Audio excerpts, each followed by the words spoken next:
शुक्लाम्बरधरं विष्णु शशिवर्णं चतुर्भुजं प्रसन्नवदनं ध्याये सर्वविघ्नोपशान्तये गजाननपद्मार्कं गजाननमहर्निशम् అనేకదంతం భక్తానాం ఏకదంతం ఉపాస్మయే.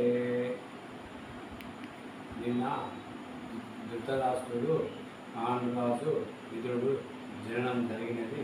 ఈరోజు చెప్పేది ఏంటంటే వాళ్ళు పెరిగి పెద్ద అయినాక వాళ్ళ పెళ్ళిళ్ళు చెప్పుచున్నాను.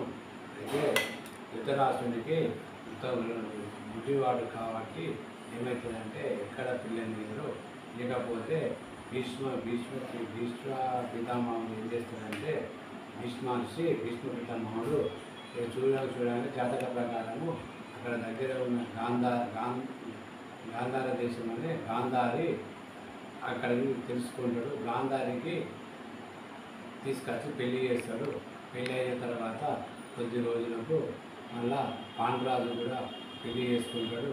ఇంటి దేవిని పెళ్ళి అవుతుంది. పెళ్ళి అయిన తర్వాత అయితే ఈ పాండురాజు ఏం చేస్తారంటే అడవిలో మహర్షులు అది జింక రూపం ఎత్తి సంగమం చేస్తూ అంటారు. సంగమం చేస్తా అంటే మా పాండురాజు తెలియక జింకలు అనుకొని బాణం వేస్తాడు. బాణం వేసిన తర్వాత ఆ జింకలు రెండు మహర్షుల రూపం దాచి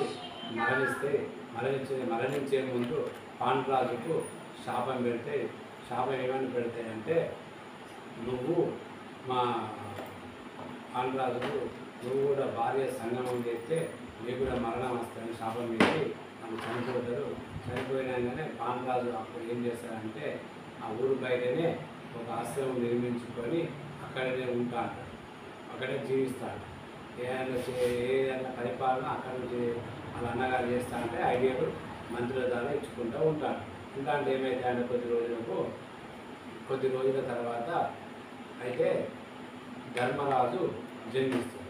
ధర్మరాజు జన్మించిన తర్వాత ఈ గాంధారికి ఎంతకు పిల్లగాను పుట్టకపోయినాక ఆమె గర్భం దాల్స్తేనే పిల్లగాడు పుట్టకపోయినాక కొద్ది రోజులకు మళ్ళీ భీముడు కూడా జన్మిస్తాడు. భీముడు జన్మించిన తర్వాత అప్పుడు ఏమవుతుందంటే గాంధారి ఈ పొట్టను చేతితో కొట్టుకుంటుంది. ఇంకా నా పిల్లగాను ఉంటుంది.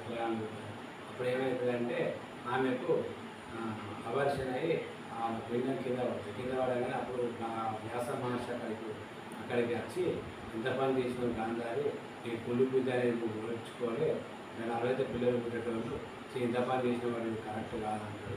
అన్న తర్వాత అప్పుడు ఏం చేస్తారంటే వ్యాస మహర్షి అవశ్యమైన పిండాన్ని తీసి 101 కుండాల వల్ల తల దాంట్లో దాన్ని వేసి నెయ్యి పోసి దాన్ని కుండల్లో భద్రపరచు. ఏ మాత్రం ఈటంతా పలిగేదాకా మాత్రం తీయకు, అప్పుడు నేను కూడా ఏమి చేయలేను అని చెప్పి ఆయన వెళ్ళిపోయిన తర్వాత కొద్ది రోజులకు ఈ ధర్మరాజు వచ్చినప్పుడేమో పుష్పాల వాన పడతాయి, అన్నీ సంతోషంగా ఉంటాయి. భీముడు పుట్టినప్పుడు అట్లే ఉంటుంది. భీముడు పుట్టినాక కొన్ని నాళ్ళకు దుర్యోధనుడు పుట్టగానే ఏమవుతుందంటే అక్కడ నక్కలు ఎడతాయి, కుక్కలు ఎడతాయి, గాడులు అవుతాయి, అంత వ్యవస్థ అంతా ఆగమాగం ఉంటుంది. అప్పుడు ఎక్కువ దుర్మార్గుడు పుట్టిన అందరూ అనుకుంటారు. రక్తం మానవుడు పడుతుంది. పడిన తర్వాత అప్పుడు సప్త ఋషులు ధృతరాష్ట్ర మహారాజా దగ్గరికి వస్తారు. ధృతరాష్ట్ర మహారాజా మేము ఒక విషయం చెప్తాను విను అంటే ఏంటిదంటే ఏమి లేదు, నీకు ఈ ఒక కొడుకును వదులుకుంటే ఈ 100 కొడుకులు ఉంచాడు.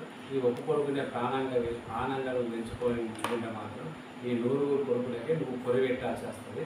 ఆలోచన ఇది, ఛాయస్ ఇది. నేనేం చెప్తాను లేదు అది కొడుకు అంటే బాగా ప్రేమ, కళ్ళు లేకున్నా కానీ నేను కంపల్సరీ పెంచుకున్నా అంటే నీ కర్మను అనుభవించాలి. వాళ్ళు వెళ్ళిపోతారు. వెళ్ళిపోయినాక కొన్నాళ్ళకు ఇది భీముడు కూడా పెరిగి పెద్దగా అవుతాడు. పెద్దగా అయినాక ఈ అక్కడ భీముడు పుట్టాడు. భీముడు పుట్టినాక కొద్ది రోజులకు అర్జునుడు పుట్టిన తర్వాత అప్పుడు ఈ పాండురాజు అంటే ఆ కుంతిదేవితోటి నీకు దుర్వాస మహాముని ఏదో మంత్రోపదేశం చేసిందేమో ఆ మంత్రం కూడా మాతృకు ఉపదేశించేది చేసేవాడు. ఆమెకు ఇద్దరు పిల్లలు పుట్టారు. అన్న తర్వాత కుంతీదేవి చాలా గుణవంతురాలు, చాలా మంచిది. సమితి అని ఎలాంటి ఆమెకు బాధ లేదు. సరే అని చెప్పి అప్పుడు మాతృని పిలిచి ఈ మంత్రోపదేశం చేస్తుంది. చేయగానే అప్పుడు ఆ మాతృ అశ్విని దేవతలను వేడుకోగానే అశ్విని దేవతలకు నకుల సహదేవులు ఇద్దరు జన్మిస్తారు. జన్మించిన తర్వాత కొన్నాళ్ళకి ఏమవుతుందంటే ఆ పాండురాజు గారు ఈ మాతృ దగ్గరికి పోయి సంభవం చేస్తామని ఆయన చనిపోతాడు. వాళ్ళ మహర్షుల శాపంతో.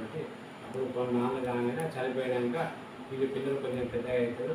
అయినాక ఇక అప్పుడు ఎట్లా అని చెప్పి ఈ మళ్ళీ ఈ హస్తినాపురము వాళ్ళు ఐదుగురు కొడుకులు ఈ కుంతి ఈ భీష్ముడు మనిషిని పంపించి తీసుకొచ్చిన తర్వాత అప్పుడు వీళ్ళకి ఒక సపరేట్ గృహం కట్టించి అలానే ఉంచుతారు. ఉంచాలి. కొద్ది రోజులకి అట్లా పెరిగి పెద్దగా అవుతా అంటే ఈ దుర్యోధన ముందే కుళ్ళు బుద్ధి భీముడికి వీనికి ఎప్పుడు కొట్లాట అయితే ఏమవుతుందంటే పెరిగి పెద్దగా అయినా ప్రతిసారి భీముని ఎట్లా ఓడగొట్టాలంటే భీమునికి పుట్టుకతోటే 2000 ఏళ్ళుగా బలం ఉంటుంది కాబట్టి నేను ఎప్పుడు కొట్టుడే.